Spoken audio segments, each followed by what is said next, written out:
Well, welcome to the webinar, everyone. Another Wednesday, another opportunity to learn. My name is Mark Bennett. I'm the COO of ID Life, and I'm happy that you've decided that you want to join us today. Today's topic is all about salt. The problem isn't in the shaker. And what we're going to learn today is just that. So many people, when they finally decide they want to reduce their salt consumption, usually because of a medical recommendation to do so, they do so by trying to focus on the shaker or the salt container or adding the salt to the food and things of that, thinking that they're actually addressing the problem. And what we're going to find out today is that doesn't even scratch the surface. So let's just jump right in. First and foremost, we have a snacking addiction in this country. We are addicted to our snacks, literally addicted to them. Any number of reasons why. We could talk about the addictive quality of sugar, which has been shown to be just as addictive as cocaine, with regard to its brain reaction when we consume it. But we have just as strong an addiction to salt. It is just as powerful. In fact, that snacking craving or that addiction that we have is leading to some pretty major numbers. When you look at the average consumption of snacks in this country by men, we're now at 586 calories. By women, we're at 421 calories. I want to make sure people see this number. This is supposedly a snack. We could refer to this as the American fourth meal of the day. It has truly gotten out of hand. It is a large contributor to our weight-related issues. That's why 74% of people in this country are overweight. It's a large contributor to the obesity epidemic that we have in our children. But the reality is we really do have a snacking problem, and a lot of that's related to the addictions that we have to salt and or sugar. But it goes beyond that. Salt can also be found in the stuff that we're buying in a grocery store. In all these processed foods, it is full of salt. That is the main preservative. That is the main taste factor, especially in things that say things like light, fat-free, reduced fat, and things of that nature. Salt is a key contributor to taste and why we continuously buy these things in the store. We're buying these boxes, bags, jars, and cans because they're convenient, they're easy, they're quick. They're not the only ones. We also have our fast food addictions, and those fast food addictions are loaded with salt. Unfortunately, there's a lot of people, though, that forget about another major contributor to our salt consumption, and they think it's safer because they think when they go out to restaurants that, the salt, because it's being cooked, is lower. The reality is this: most studies have found that restaurant food actually contains more salt in it than fast food. I want to make sure everyone hears that. Most studies that have looked at this issue have found that restaurant food actually contains more salt than the fast food. Lots of reasons, lots of contributing factors to that. But mainly it's because you're getting processed food that is then being cooked and the other ingredients are being added to it, and usually those other ingredients include salt. So you take the processed food that we already get in the boxes, bags, jars, and cans in the store, or that you get in the fast food, and then you're adding additional ingredients and spices and things to it, which is contributing to even more salt. So be wary of this, because the reality is this: our average caloric intake in this country is over 2,500 calories a day. Now, that is leading to all kinds of issues, disease. It's leading to all kinds of obesity-related concerns. It's leading to the childhood obesity epidemic that we have in this country. It's leading to the diabetic explosion that we have in this country. I mean, just last year, UCLA did a study and found that over 55% of Californians are either diabetic or pre-diabetic, which was shocking to a large number of the people that look at these types of things. The reality is this: we have to reduce this. But today we're not here to talk about calories. We're not here to talk about the effect of all these things. What we're here to talk about is salt. And what you need to know is that on average, more than 80% of the American diet comes from processed food, fast food, and restaurant food. So let me let this set in for a second. More than 80% of our diet, the stuff that we consume on a regular basis, comes in a bag, box, jar, or can, or through a bag through our car window, or at a restaurant that we go out to, which means only 20% of our meals are actually eaten, and this is the American average, but only 20% of our meals are eaten by food that was actually prepared and cooked by us. Everything else was cooked, prepared, or processed by someone else. This is the major issue. And the reason why we identify this is because we just showed you that a major contributor of all the salt that we're consuming are in these foods. So when we talk about, the salt shaker isn't enough, this is part of the main reason. See, we have an addiction to salt, but we also have an addiction to sugar, and these two are added together. When you're talking about these types of foods, when we take things out, these are the two main culprits of things that are added back in. And we've talked about sugar before, but salt is the thing that I think is what we're probably going to end up referring to at some point as the silent killer. It's a thing people just don't pay attention to, and the whole purpose of today is to give you an education so that you can make an informed decision, but more importantly, better understand the issue. See, 9 out of 10 Americans consume excessive amounts of salt. 9 out of 10 daily. Every single day in the U.S., 9 out of 10 of us will consume amounts of salt that exceed the recommended amounts. Now, that is contributing, if you look at it by demographic, to 95% of men and 75% of women doing this. So women are a little bit better than men with regard to their salt consumption, but still, 3 out of 4. And guys, we're the biggest contributor here. We're the ones that are really, loading up on the salt, and a lot of that has to do with the fact that we actually consume more calories, and we don't watch our health as well as the ladies do. Ladies, do remember though, the New York Times did report last year that for the first time in history, that women are now the heavier sex. For the first time in history, women actually now are more overweight than men on average in this country. So, be cognizant of that. So what is recommended daily? What should we be consuming? Well, all we need is 180 milligrams. That's what we need. So when we talk about the need for sodium, because there is a need for sodium, there is salt that we need in our body. It is something that we require to function properly. We only need 180 milligrams. Recommended is 1,500 milligrams. The upper level of the recommended chart is 2,300 milligrams, but the American diet, our daily consumption, is exceeding over 3,400 milligrams. So we are exceeding 2 times the amount of sodium on a daily basis than we are required to, or recommended to have, not even required. If you look at the requirement, it's excessively more than that, so almost 20 times. So we have to understand what a teaspoon milligram conversion is, because in this country, we continuously teach the wrong things. We're teaching the empirical system, so people don't understand the conversion table. This is the thing.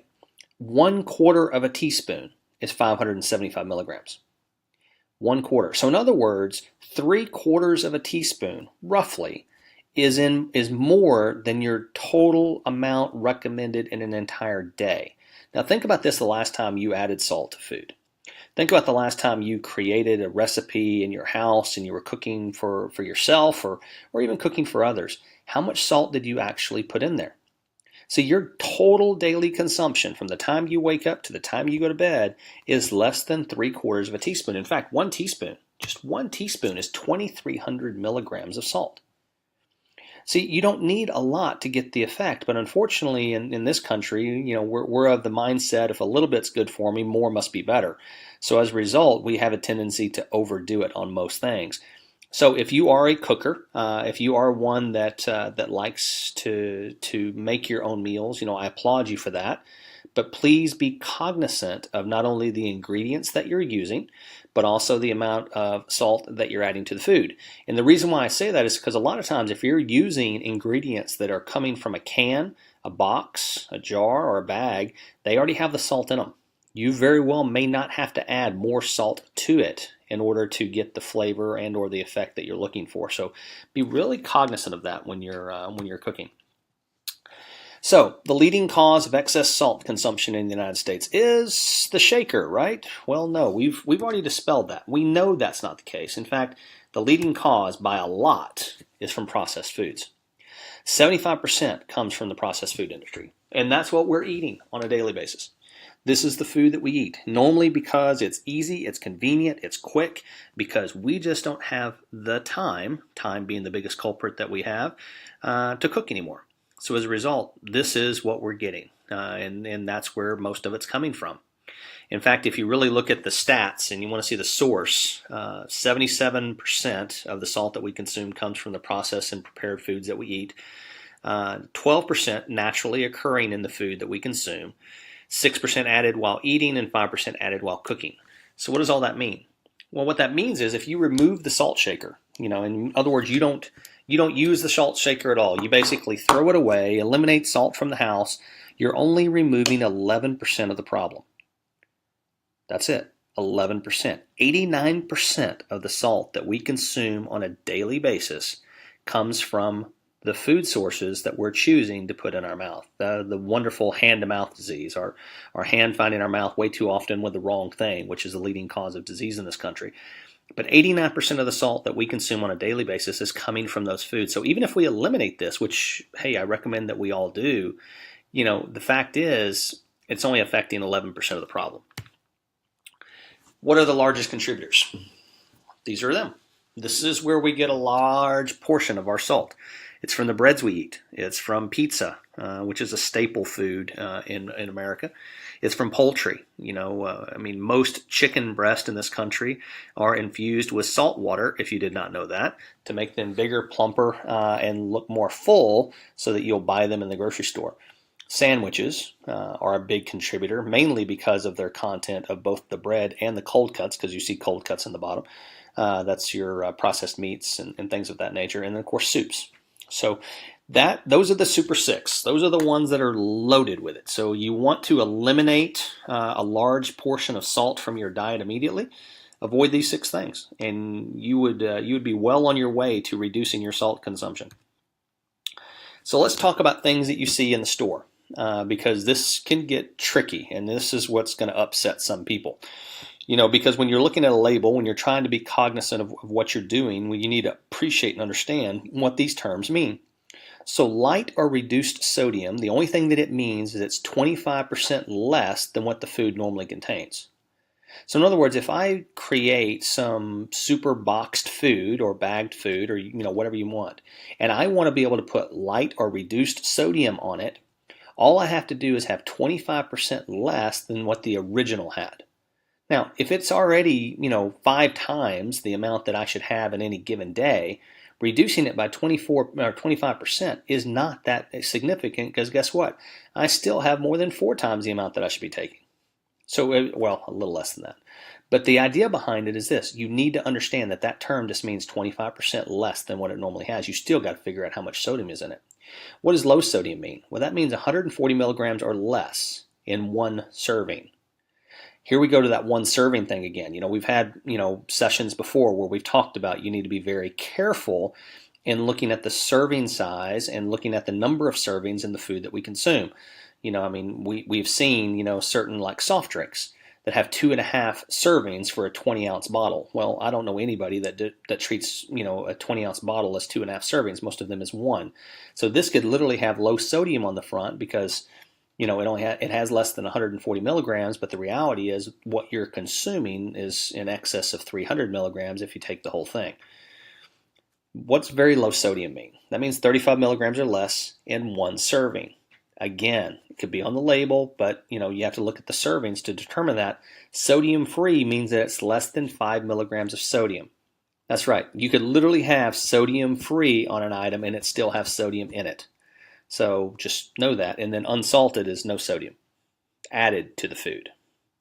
See how that got you at the end when you add the words? Unsalted means there's no sodium added to the food. Remember, the food can have naturally occurring sodium in it. 12% of our diet comes from salt that is naturally occurring. So now you know the terms. So what does salt really do to us?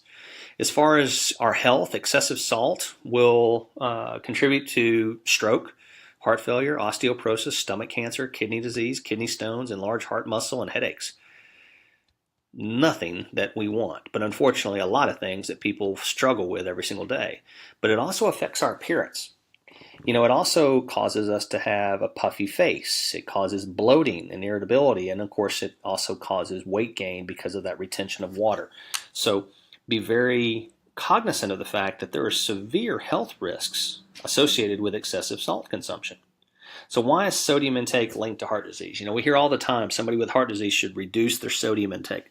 Unfortunately, that's all we say. We don't show them how. And that's what these lunch and learns are about, is to try to teach people. But I'm going to simplify this down, and this really is basic, but it's basically just to show you the relationship. When we intake excess salt, that requires or causes water retention, which puts extra stress on our heart, makes it work harder. So the whole idea why sodium is related to heart disease and why reduction of sodium is always recommended for people that are suffering with high blood pressure and heart-related issues is because that excess salt is going to make us retain more water. Retaining more water in our system is going to put more stress on the heart, which is the last thing you want to do when you're suffering from heart-related issues. So it really is that simple, but we hear it all the time, but no one's really ever explained it, and I wanted to give you just the simple explanation of how they're linked together. Ladies, this one's kind of for you. High blood pressure is the leading risk factor for death in women in the United States. 200,000 female deaths each year related to this. Okay, that's 5 times the amount of breast cancer deaths in this country. So realize that high blood pressure isn't something that we're just all going to get when we get older. High blood pressure is a risk factor that is a contributor to the heart disease deaths in this country every single year. And a big contributor to high blood pressure is our salt consumption. We need to watch it. 77.9 million Americans have high blood pressure. As we're sitting here right now, 80 million Americans, 1 in 4, have high blood pressure. That's how bad it is now. 1 in 4 people have high blood pressure. And of course, kids who have high sodium diets are twice as likely to develop high blood pressure when they get older. Twice as likely. But yet our kids are eating sodium like you wouldn't believe. In fact, if you actually look at where kids are in this country, 6 to 10-year-olds right now are consuming 2,900 milligrams a day. 11 to 13-year-olds, 3,100, almost 3,200 milligrams a day. 14 to 18-year-olds, over 3,600 milligrams a day. Why is that? Why are they consuming so much salt? Well, there's 10 sources for our children that basically are the major contributors. And guess what? They're the same as they are for adults. Pizza, bread, cold cuts, cured meats, savory snacks, sandwiches, cheese, chicken patties, nuggets, pasta, mixed dishes, Mexican mixed dishes, and of course soups. I can still remember my daughter. I thought she was going to only eat chicken nuggets and French fries for the first 8 years of her life. It seems like the only thing that she would consume. When you look back and see all of this, one of the things now is, as an adult and as a parent, you're like, wow, had no idea. The whole idea behind these lunch and learns is to give us the information and knowledge that we need, but realize that these things, while you don't really think about them when the kids are young, you're increasing the chances of them having high blood pressure, which is one of the leading causes of death in women, by 2 times by allowing this to continue. We have to make a change there.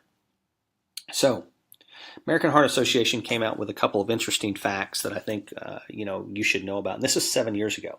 So this data is actually a little bit old. But in 2010, 1 in 10 adults in the United States died from heart attack or stroke caused by, guess what? Too much salt consumption. So 1 in 10 of the people that died of a heart attack or stroke was directly related to too much salt in the diet. So we literally are talking about the silent killer. We really are talking about the thing that is contributing to their death. And in fact, how big is this? How big of a problem is salt? Well, worldwide, 2.3 million deaths associated every year with excessive salt consumption. That's it. 2.3 million deaths every year worldwide are related to excessive salt consumption, according to the American Heart Association. It's a major issue. Something that we need to be aware of, something that we need to tackle, something that, I'm hoping that these lunch and learns will highlight for you. So what's the takeaway? What have we learned today? Well, simple, excessive amounts of salts are contributing to major health-related issues we suffer with every day, and simply removing the salt shaker won't put a dent in the problem. Folks, the one thing I want to make sure that you're aware of is the whole idea behind these lunch and learns is to give you information, to give you the power, to give you the resources to make informed choices. The one thing I want to make sure that you got from today is we need to pay attention to what we are eating, not only from, the amount of sugar, not only from the amount of calories, but the amount of salt. This is a silent killer. This is something that is contributing to major related issues that we have every single day. Something that we need to keep a close watch on. And if you know somebody that has high blood pressure, you know somebody has heart disease, you know somebody that suffers with bloating or puffiness or sore joints and things of that nature because of all the inflammation in their body, share with them this webinar. Share with them the information. Get them to understand that salt is a major contributor to the inflammation that they're suffering from. So I hope that helped.